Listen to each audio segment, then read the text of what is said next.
Welcome to the Evening Gamer. I'm Taylor. And I'm Guy. Welcome, everybody. Do you ever listen back to you saying your name in the intro and be like, why do I say my name like that? No. Yours is so easy. Yours rolls off the tongue. So I say, I'm Guy. Hi, it's Guy. That's been your voicemail for like a decade. Do you know that? I do know that. Hi, yes. you've reached Guy.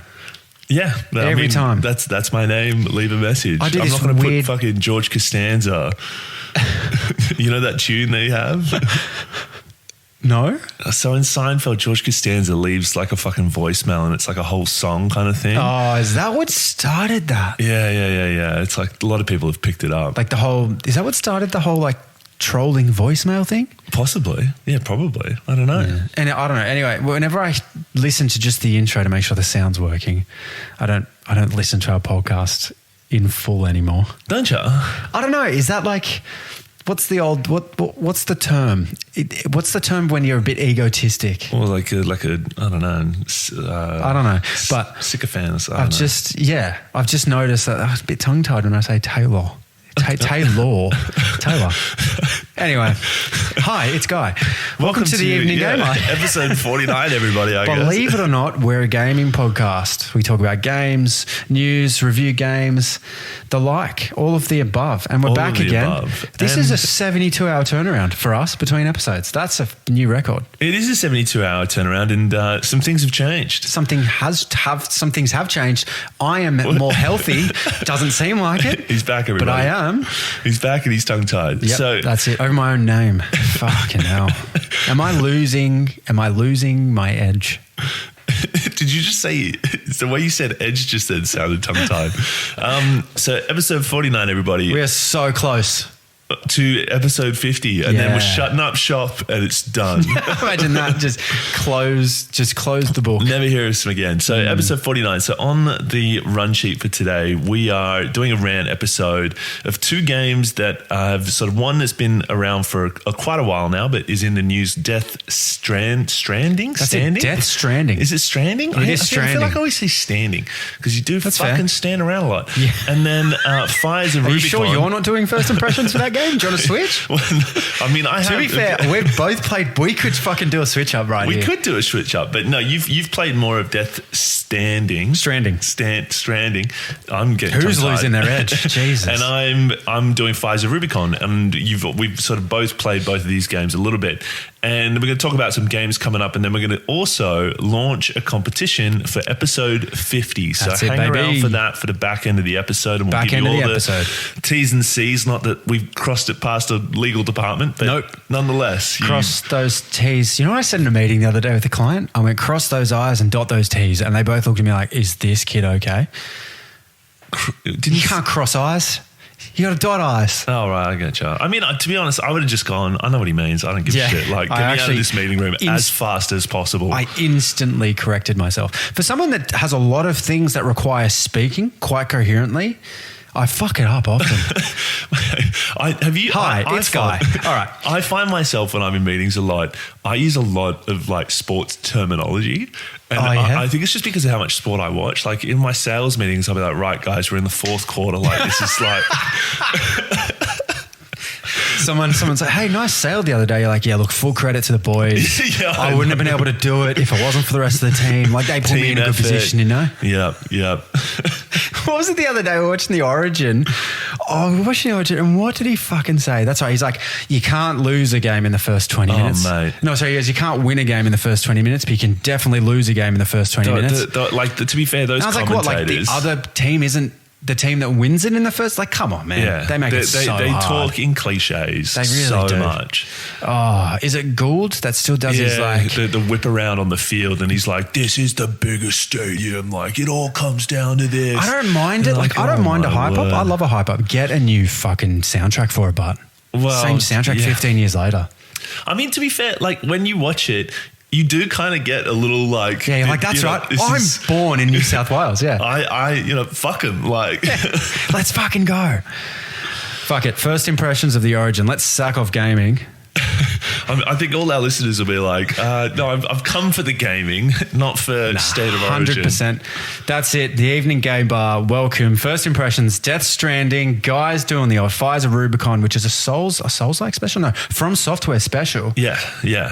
I wonder if we'll ever get around to the first impressions. Do we have any corrections from last? I believe you were tongue-tied last week, weren't you? I don't know. I can't remember. But I remember I said instead dead space, a death space. But like I'm really being hard on myself there. You really struggle around the death in titles, don't you? Death Stranding. Yeah, I don't know. I mean, like, you know, it's called what it's called. Who gives a shit? You know what I'm talking about. That's it. Episode 50 is coming up, as Guy said. Stick around at the end for the updates on the giveaway. But for now, who wants to go first? Well, let's do Death Stranding. Let's do because Death Stranding. The second one just was released. First reviews are coming out all over the shop about it. It's obviously got parts of it that are in Australia, which, you know, being Australian, I kind of want to see that locale. Me too. But I have a problem when it comes to sequels of games where I haven't played the original. Yeah. For example, Kingdom Come Deliverance. I started the first one, didn't get full into it. Don't feel like I've got the rite of passage to play the second one. I feel like I always need to start with the first one. And I think that's probably locked me out of some game series in the past. Yeah. Occasionally I'll overcome that weird OCD that I have about it. Like Baldur's Gate 3, I obviously didn't do the first two. The Witcher 3, I didn't do the first two. There's just some examples off the dome. Death Stranding, I bought it, started playing it. Obviously it's a fully contentious game where some people call it the walking sim. I mentioned this to a few. I sit next to a guy that occasionally plays games, and I mentioned I was playing Death Stranding. And look, Death Stranding has been on my PC pretty much since I got it. Right. So I've had it in there for, not quite, but I've had it in there for 6+ months. Yeah. And it's a game that, look, it hasn't really held me. I can't nail it down to it being because of it really falls off on one of our pillars. It's more just that there's been better out there. Yeah. And for me as an evening gamer, I couldn't justify picking it up sometimes when there was like The Last of Us Part 1 or Night Rain was coming out or whatever else it was. So it often fell to like second or third on my preference list at any given time. Yeah. So that's why I've certainly lagged with playing it. I mean, I tend to play one game at a time. Like, and if I drop it, it's very hard for me to come back to it. Like, if you pick up a game that you've gone 25, 50% through, you go, where am I? What am I doing? How have I got here? What's the story? Yeah. It's really tough for me to go back and do it. Like, I re-downloaded Kingdom Come Deliverance to give it a go. Ollie obviously reviewed it on our show, rated it very highly. Came into the game and it was like, go buy 10 coal. And I was like, I don't have any money. That was it. That was that, and then I was like, I'm deleting it. I'm again. out. Yeah. I mean, it does make me laugh of like back in the day, the effort it took to download games and the gigabytes and the time it took. Mate. You did feel you had an obligation to play it, you know, especially if like you're on dial-up or something and your mum's like, why is the internet not working anymore? And you're like, I downloaded a 20 gigabyte game. Yeah, like, leave me alone. I was saying this to you the other day. It's you're spoiled for choice these days. You really are. Like, we were just rattling off what's yet to come out just before this episode with another handful B+ A list games, I would say. Yeah, they're right around the corner. I don't think it's so much just the quality of a game, but it's what I was just saying. It's like if it falls second or third on my preference list, I'm never, unless I really have a gap in games I'm playing at the minute, it's never going to be first choice. A pullback, yeah. I hear what you're saying and I totally agree with you. So like for me, cards on the table, played Death Stranding for what was, I reckon, maybe 6-7 hours. And I kept trying to sort of persuade myself to go, if I give it more time, you kept trying to make it work? I'll get it and I'll appreciate it. So like, I don't think I ever built like a bridge or, you know, used a car, a motorcycle. You know, I probably got up maybe to the first boss or something. And then as always, another game came along that just made me go, I'm jumping onto that. But, you know, there's just the walking elements of it, particularly at the start. It took a while, you know, and you sort of stumbling over these things, climbing these hills. It's visually amazing, but I just found myself looking over the shoulder of that game going, I'd much rather be playing this than 100%. That. And I must be in the minority, you know, because like it is such a contentious game that those who have played it all the way through, like that sort of Metal Gear Solid style, that director's style, really buy into it and love the crazy story, all the various actors they get to do cameos in it. And that all these things are usually tick my boxes and would make this be a game that I wanted to play. But for whatever reason, it just didn't grab me, as many games tend to do. And I lost out on it. Yeah, well, let's talk about that. I mean, the biggest talking point when we talk about Death Stranding is that walking simulator thing. Like, I think that's a lot of people's experience. From my understanding of Death Stranding, you can literally split the amount of people that have played this in half. 50% would love it. Other 50% would not, go around for seconds. And I think that, look, my first impressions of this game, I'm not going to call it a walking simulator, but I was certainly, after about 3 to 4 hours of playing, I was asking myself, when does the game start? Yeah. Because that's very much what it feels like. And I think a lot of people that would call it a walking simulator probably had the similar experience that you had, which is they get maybe 6 to 10 hours in. The gameplay and style hasn't really changed too much. You still find yourself walking back and forth along the same track between the same areas, doing the same thing. And you think this literally is just a walking simulator. And I think it's a fair representation of your experience. I don't think it's a fair representation of how the game actually starts to play out. And I think there's 2 reasons why. As a gamer, you try and do too much too early. And Death Stranding is a game, it's not so much that it doesn't want you to do that, but your experience will be severely impacted if you try and do too much too early. And what I mean by that is you have really simple runs between areas in the first couple of hours. And if you try to carry too much on your back during that time, it will turn into a walking simulator that's just a lot of effort for you.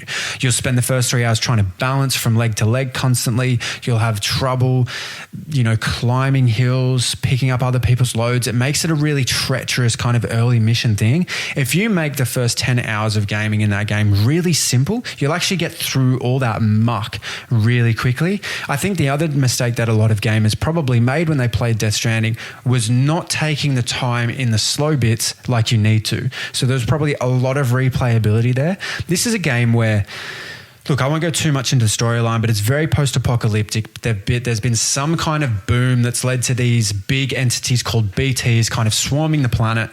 They're pretty good at finding anything that's living and making it not living. You need to really take care when you're around them to not get caught. Like, it is a game that is really difficult to not get caught in. It takes a handful of times to get good at the stealth mode. And I think if you don't take enough time in those early game sequences where you don't have enough resources to really navigate that, you'll have a shit experience. You'll end up just thinking it's a walking simulator that gets you caught and you die, and the replayability is kind of shit because it takes you back 20 minutes of stealth gameplay and you have to do it all again. So I think that, whilst it's not a walking simulator, and I played enough of it so far to get into the weeds of it and understand what the game's about, I think those are the 2 downfalls that a lot of early players make, is trying to do too much to get too much of a reward early on, and then not doing enough when the game wants you to change the pace. Yeah. It's such an interesting game that, like, when they were making it and they were probably doing testing on it, they probably knew they were sitting on something that was going to be contentious, that people were probably going to get a little bit polarized by. And you kind of got to give them a little bit of credit for seeing it through and not trying to maybe commercialize it. Because you think about it at the end of the day and go, it's a business decision to go, if we go to market with this and people don't get it, they're not in, sort of understanding what we're looking at here, they may not buy the game. The reviews might bomb. It may be a bomb of a series, et cetera, et cetera. So to stick fat with what their sort of philosophy of what they were trying to do, and it being, sort of actually not bad and half the people really enjoying it, you kind of got to give them a bit of artistic credit on it. Yeah, I agree. And like, there's so much else going on in the first impressions in this game. Like, and I believe that this is Hideo Kojima as well, who is known for having deep storylines. And that's what Death Stranding is all about. Firstly, the world looks really beautiful. I think they built a really nice, beautiful, naturalistic world. I think the terrains add a lot of challenge and entertainment to the game. I think the actual third-person experience the gamer has is pretty good. The relationship that you forge with your protagonist, Norman Reedus, who plays Sam Porter Bridges, is pretty good. Like he's very much he's actually almost, his character in Death Stranding is almost identical to his character in The Walking Dead. Yeah. Like he's a very stoic, keeps people at arm's reach. I mean, there's a lot going on in this storyline in Death Stranding, but that's very much his character in Death Stranding as well. But how you interact with the storyline, the people, how it rolls out the storyline in its cadence is actually pretty good. One grievance I had that is definitely part of this first impression is I would have liked a bit of the story to be explained at the beginning. Like even 15 to 20 hours into the game, you're still kind of asking your questions like, okay, well, why is the world like this? Like you literally still don't know anything. All that you know is that everything around you is trying to kill you. Hold a baby that apparently is high in dooms as you are, which kind of semi makes you immune to these things in some way. But apart from that, nothing is explained. And whilst the storyline goes a lot deeper, I would have liked to see a little bit more. Early on in terms of the storyline. And I think you coupled the two things I mentioned before that and the storyline rather having depth but not being rolled out effectively in the beginning is probably why this is split 50-50. I mean, like with the Metal Gear Solid series, by sort of the most recent generations and iterations of it, I think he's pretty known for having these kind of wacky story ideas and you know the way the world is, like it is just sort of one of these almost Elden Ring-esque kind of crazy environments with a lot of weird shit going on, and he almost doesn't want to take the time to explain what the hell's going on in them. Well, yeah, I think, and you can actually see this, is I think the way developers and publishers go about building games, they do it in two ways, right? You either have an idea for a game and you build a storyline around that. Or you have an idea for a story and you build a game around that story. And I think Hideo Kojima is definitely someone that has an idea for a story and tries to make it a game. Do you see what I mean? Yeah, do you see the distinction there? It's like it's easy to have a game idea. It's like, let's make a zombie game. Okay, well, what do we want it to be about? Like take The Last of Us, which is so fucking topical for me at the moment. I started the second one last night, by the way. It's so nice. Good. But like that's an easy one. It's like they clearly had an idea for a game and then built a beautiful storyline around it. They wanted to make a zombie game. They wanted it to be post-apocalyptic. They wanted it to be scarce on resources. They wanted it to be sheer survival. And they built a really nice storyline between this older guy that went through all his struggles and this younger girl that's immune. And that's what they landed on.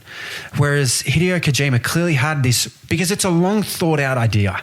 It really is. Like the world that you're thrust into with Death Stranding, it's deep. There's a lot of thought that's gone into how they roll out that storyline. And I think he had the idea and then wanted to build a game around it.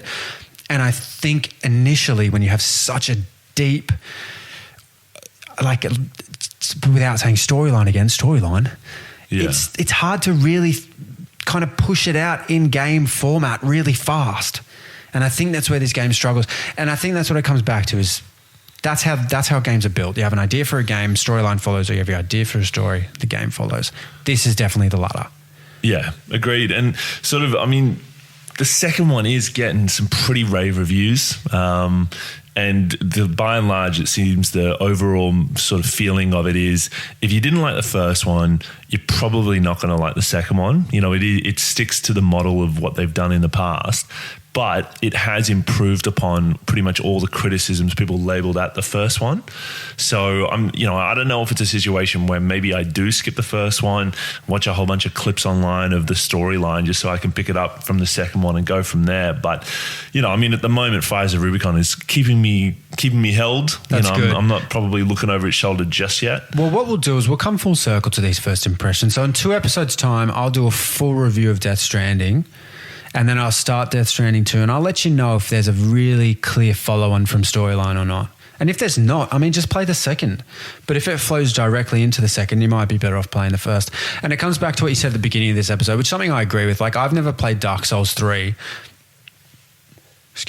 which is one of the most raved about Souls games because I haven't really played the first and second. So, yeah, I'll come back to you on that. I will do a full review of Death Stranding. Fair. Let's divide and conquer. If you've got Death Stranding, whatever it is. But also, I'll leave you to it. Yeah, this is a game where I'd love other people's opinions, because I don't know if I've articulated my experience and potentially molded some of the comments and experience and reviews of other gamers out there with Death Stranding, both good and bad, into the first impressions I've just given you. But I'd love to hear your take on it, because I know it was a pretty largely played game. I think a lot of people have experienced this game. So write in, like, what do you think? What do you think of Death Stranding? Have I hit the nail on the head there with the early gameplay, or do you disagree? I'd actually genuinely, this is one of the games I'd really love to hear from people. Give us an idea of how many hours in before it clicks for you. Because, you know, I never hit the click. You know, I'd be curious on that. 100%. I'd also recommend it to you if you're thinking about it. Dive on in. Fuck, it's expensive to just dive on in on a first impression, though. Well, if you're thinking about playing it, I certainly wouldn't say no to you. Yeah, fair. I mean, yeah, it's pretty highly rated. So talking of picking up one of the points you just made there with Death Stranding on the story, Fires of Rubicon, I feel, falls into a similar kind of bracket where I've started playing it, and, you know, you drop onto this planet, Rubicon, and you're sort of a mercenary and you're given targets and you're sort of doing some of these levels. It's not entirely clear who the sort of... There's different sort of, what are the merc groups that you're fighting against or with, you know, who give you jobs and stuff like that. But I'm just sort of like, I expected, I mean, it's FromSoft, and I guess Elden Ring kind of did storytelling like this. Like, it's a very different style of storytelling to what is your Assassin's Creed, where it's like, here's a cutscene, here's it fully laid out for you. You got a pretty clear idea of what the fuck's going on. Whereas FromSofts tend to just be, you're here, go there, kill some people. Yeah. It's the gameplay is what people play these games for. Yeah, agreed. The one thing I didn't like about Fires of Rubicon, and I'm keen to hear your opinion on this, is I didn't like the way it kind of took you to and from missions. Yeah. Does that make sense? I know exactly what you mean. Yeah. Like, if it was open world, I'd have been so much more there for it, with like a hub base you got to go back to that you actually have to get to, as opposed to you get deployed, you're in an area, and the area does feel massive. If you go, I'll go explore like you would in Elden Ring, there's nothing there, and you just come up with walls. Nothing. And so it's very targeted, like precision strikes. And then as soon as you finish whatever the objective was, as soon as you do it, it's like curtain call. You're then sucked back to the mothership. It's epilogue. Without any cutscene, without any fucking how did you get there, to then edit your mech and add more shit onto it. 100%. And I don't even need open world here. I just need... It can be as linear as you want, but some connection between the missions would have made more sense to me. I would have understood what the game wants me to achieve a little bit better. Yeah. But like, you're kind of sucked up into the spaceship. It drops you somewhere else. Like, I get that. That's fine. We've seen different renditions of that. Destiny's one of them. It just didn't flow very nicely for me. Like, at all. What it felt like, what's the Titanfall? It felt like Titanfall without pilot gameplay. It felt like every mission in Fires of Rubicon is an empty multiplayer battlefield in Titanfall where there's no one else except a couple of mini bosses, and once you've done the mini bosses, you go on to the next game. Yeah. That's what it felt like for me, and it just did not hook me. Like, working on my Mac Warrior per se, or the actual kind of build of it, I liked. I enjoyed that. I did not typically actually enjoy the level build or gameplay at all. Yeah, I think I'm in agreement, you know, like when we get to storyline, world building, you know, sort of the challenge is there. The entertainment is kind of there, but it's more in that just to beat the next boss, to get to the next stage, you know. And I've gotten up to the start of Act 2, and some of the bosses and the levels in that first one I did find quite interesting. I was like, okay, you're going from fighting other mechs and you're sliding all over the place to then you have to climb some giant machine and destroy this laser cannon on the back, and you watch the whole thing kind of fall to the ground and explode in some massive thing. It was really cool. I was like, I'm there for that. Yeah. You know, and then there's a couple other bosses where it's like rolling around, shooting tons of rockets and trying to get your build to perfect to then beat that individual. You know, it's very, very that Elden risk of like, okay, that pulse rifle didn't work, let me put a sword on. Okay, the sword didn't really work, let me try these mini guns or whatever it is fun. Yeah. But that's all it is. There's nothing else. The story is vague, and there's a few phone calls where people are just talking at you. And, I'm reaching for my phone. When they start, I'm just like, I already kind of get, what is this game trying to do? What's the deal with it?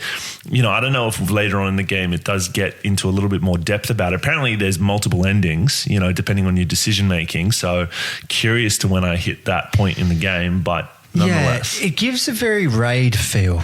Like that's what Fires of Rubicon gave me, like a very raidy feel. Like I'd almost get home from work and run one level a night.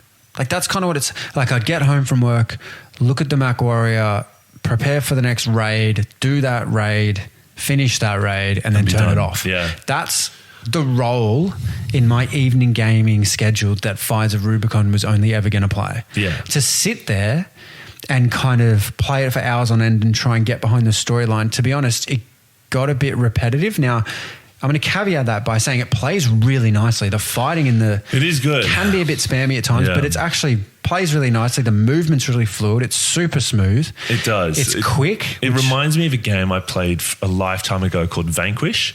And this was a game where like you was more on a human level, not like a mech thing, but you did have a suit of armor, but you'd be sliding around everywhere shooting. And I had so much fun playing it as a kid. Like I 100%ed it. It was probably one of the first games I really like got hooked into. But my hands, when I finished playing Fires of Rubicon, if I do like a couple of hours, a couple of different raids, I finish going, fuck, like I'm sort of gripping my controller and that hitting thumb lock. Well, yeah, just like because you're sliding and you sort of and then you do these boost moves, and then you've sort of got a melee, and then you're shooting at the same time. You've got your rockets on your bumpers. Yeah, I'm sort of and I've got fucking pretty large hands, so manipulating them around them, I'm like, fuck. I finish going like Jesus and shake my hand out. Yeah, I actually played this on M&K, and it's a busy keyboard when you're playing. It is, yeah. And it's super quick as well. And sometimes I got myself into trouble using too many resources a bit too quickly. Yeah, like everything has a charge up in it. Yeah, exactly. But once there's nothing more clicked, frustrating than you run out of main ammo midway through a boss fight and you're just like, fuck. But once it clicked and you figured it out, it was actually nice combat. I actually enjoyed it. But the one thing that I'm sure there's perfect builds when you get late in the game, but this is the classic Elden Ring thing, of the FromSoftware design, where you run a build and the build is working up until a point. Then you verse a boss, and that boss is like the counter, the antithesis to your build, and just slays you. Yeah. And then you're like, fuck, okay, I've got to go redo my whole build or whatever just to make it past this one boss to then, and there was a couple of fights I had where I was like, this guy's just pieing me. Like I can't even get close. It's so frustrating. Have you ever finished a boss and then I Googled it or looked at other people attempt the boss on YouTube, and then all of a sudden they'll say something like, so this guy's like immune to ice or like whatever ability, and you realize that you were using ice the entire fight, and you're like, so that's why that took me 65 goes. I feel like I had that in a moment or two on Fires of Rubicon. To be fair, so I was explaining this to a guy the other day who was saying to me, we were talking about Assassin's Creed, and he's like, did you finish it? I was like, yeah, I did. And he was like, mate, you must have so much time in your hands. And I was like, well, no, not really. I just mainlined it real hard. Yeah. And if I hit a roadblock, if I can't figure that roadblock out in T-minus 5 minutes, the phone is out and I'm going, where do I go? What am I fucking supposed to do here?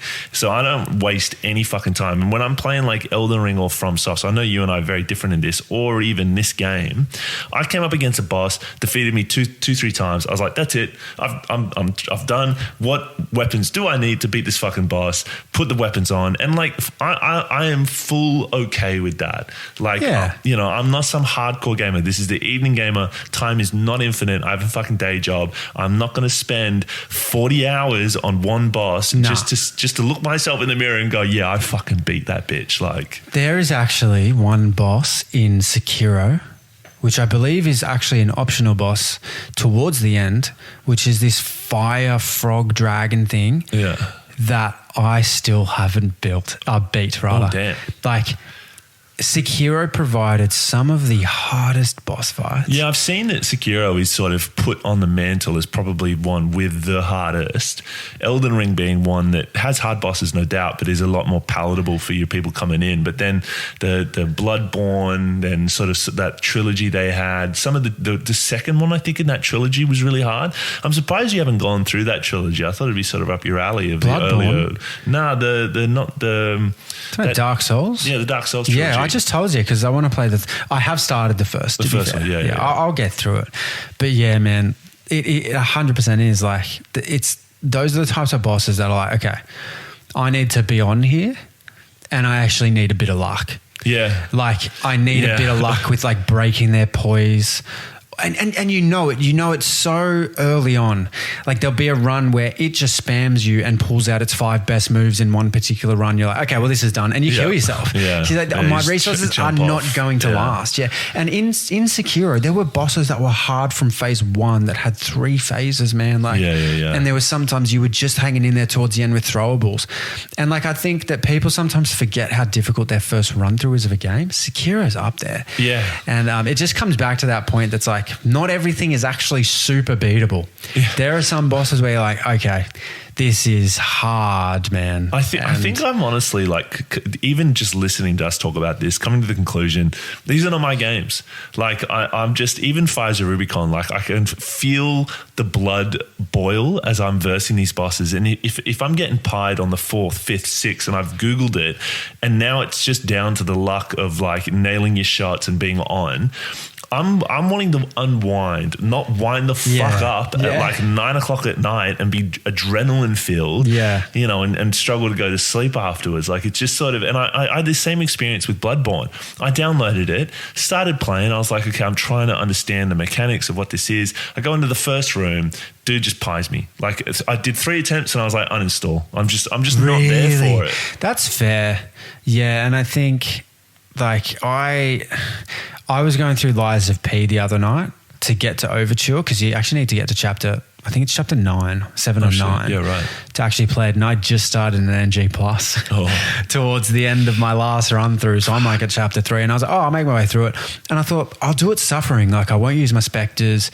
And I got to the second boss, who's actually, to be fair, one of the more challenging bosses in the game. And started suffering it and was getting it down to like maybe 10% health, but then dying. And same as you, after the 5th attempt, I was like, I'm not doing this.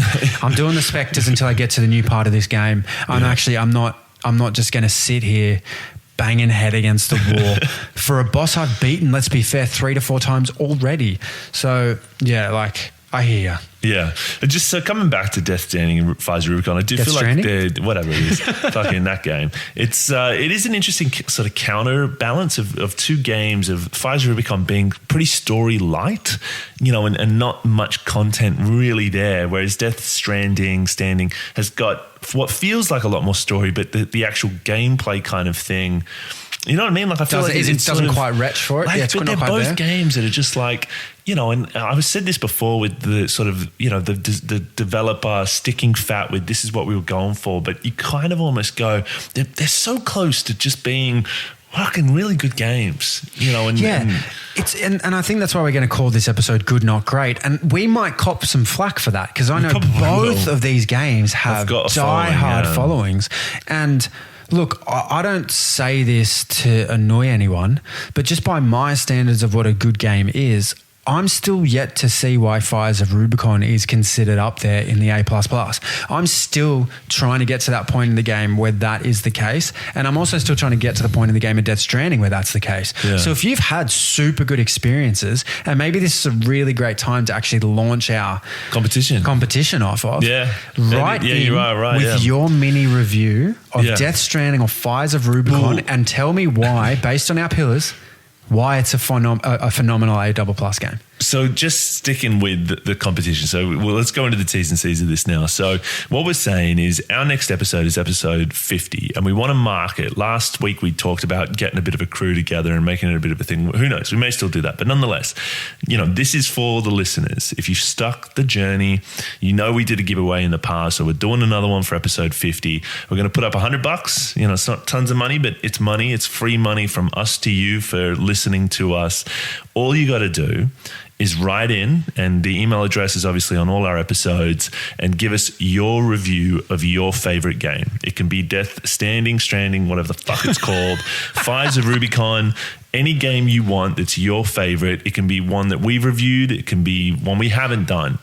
Do it to the pillars as we do it, what we've designed. So we may stick that up somewhere just so it's clear as day for what the various categories are, and give us a bit of content back. And we're going to read out probably our favorite ones and select one winner. So it is a little bit of creative writing. We're setting you a task, but if it takes you 10 minutes, it may be the fastest amount of time you could make $100 ever. That would be the easiest $100 probably anyone's ever made. Like that's you're averaging that's on a $600 an hour wage right there. So, and if you make it entertaining, you're more likely to get the $100. Look, put as much time into your mini review as you want, but like we're not asking for an essay here. Just your favorite game, why you love it, a few things you loved, and maybe some things it could improve on if you want to throw that in there. And we'll shortlist a few of the write-ins, read them out on the episode 50 and pick a winner, and $100 is yours. Easy as that. Easy as that. Easy as fucking saying Death Stranding. Death Stranding. Hi, this is Guy. I feel like you set us up to fail there, like focusing on tongue twister, and then I think I've got it written in front of me, and I'm not sure I wrote it down right. That's why it's been throwing you the whole time. You just got Death Standing, Breath Standing, Breath Standing. I wonder if somebody's Breath listening. of the Wild. keep it running tally how many times we fucked that up. So some games coming out over the next little bit. Let's cover that off, and then we'll wrap this episode up. So July, we've got Wu Chang Fallen Feathers. Let's go. Can't wait. Which, I mean, it's obviously not a sequel to Wu Long, Wu Kang, Wu Dong, all those other Wu games. You just sworn in 3 different languages, didn't you? Killing Floor 3. Oh. I've played the second or the first one way back in the day. It's actually like a hell of a lot of fun, these games. Like it's really one that you could play with a bunch of mates and just go, it's a wild zombie killing game. Oh, I love that. It would be fun. Grounded 2 is coming out very soon. Oh, I'm actually super excited for that. I think obviously it's one for you. We'll write your name next to that. Let's go for it. Ninja Gaiden Ragebound. Yeah, but this is the 4th edition of it. Of Ninja Gaiden? Yeah. Is it a remake? I don't know if it's like a redux of a previous version. No. So there was a new one. There was a remake of the first back in like 2019 or something. But this is actually the 4th standalone installation, standalone, its own game. And I don't. If you've played one, two, three of the Gaidens, write in and let us know if we have to play those before playing the 4th. Because I did play one of them fucking a long time ago, like probably the first one when it was first released, and it kind of gave me a little God of War vibes of those earlier ones where it's kind of the camera's I think a bit rigid. You run through some levels, find some extra loot and stuff like that. But it's I'd be interested. I'm sort of taking a while to dip my toe back into those. Mafia: The Old Country is coming out in August. Mad keen on that. I've played all the Mafias, love them. Cannot wait for this one. Another Dying Light coming out. That's a series I tried to get into, could not really grab my teeth around them. Another one that just sort of missed the mark for me. Yeah, me too. And then Metal Gear Solid, which is, I think this is the first one that doesn't have our Konami. Hideo Kojima? That fella, yeah. He split from Konami. No, the first one. Gotcha, yeah. So he's off the project. He left after the last one and then started his own one, and I believe did Death Thingy. There you go. And that's all with Death Thingy. And that's all with Subnautica 2 and Little Nightmares 3 not announced either. Yeah. What a lineup. Yeah.